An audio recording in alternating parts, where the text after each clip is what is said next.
యూనివర్సిటీల నుంచే లీడర్లు పుట్టాలి. ఎవరంటారు ఈ మాట? ముఖ్యమంత్రి అంటుండు. పదవులు ఇచ్చే పొజిషన్లో ఉన్న ముఖ్యమంత్రే, కాంగ్రెస్ పార్టీని లీడ్ చేస్తున్న ముఖ్యమంత్రే, అధికారాన్ని రాజ్యాన్ని నడిపిస్తున్న ముఖ్యమంత్రి మాట్లాడుతున్నాడు యూనివర్సిటీల నుంచే లీడర్లు పుట్టాలి అని. రాజకీయ పార్టీల ఉచ్చులో పడొద్దు, కష్టపడి చదివి పైకి రావాలి. సరే, అది పక్కన పెడితే యూనివర్సిటీల నుంచే లీడర్లు పుట్టాలంటున్న మీరు ఆల్రెడీ యూనివర్సిటీల నుంచి పుట్టిన లీడర్లకు ఎన్ని పదవులు ఇచ్చారు సార్?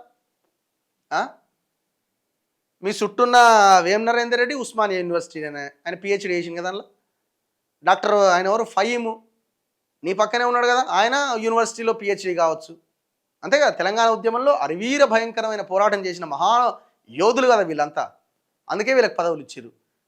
నీ పక్కనే పెట్టుకున్న రోహిన్ రెడ్డి, ఆయన అరివీర భయంకర తెలంగాణ పోరాట యోధుడు. ఇంకెవరెవరికి మీ చుట్టూ వాళ్ళంతా వాళ్ళే కదా.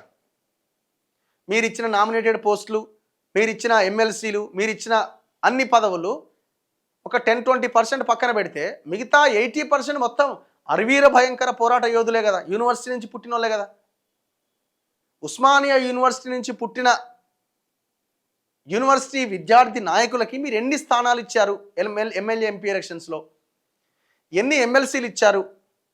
ఎన్ని కార్పొరేషన్ పదవులు ఇచ్చారు? ఎన్ని పార్టీ పదవులు ఇచ్చారు? ఒకసారి లెక్క చెప్పండి సార్. మాటలేమో కోటలు దాటబట్టే, చేతలేమో గడప దాటకపోయా.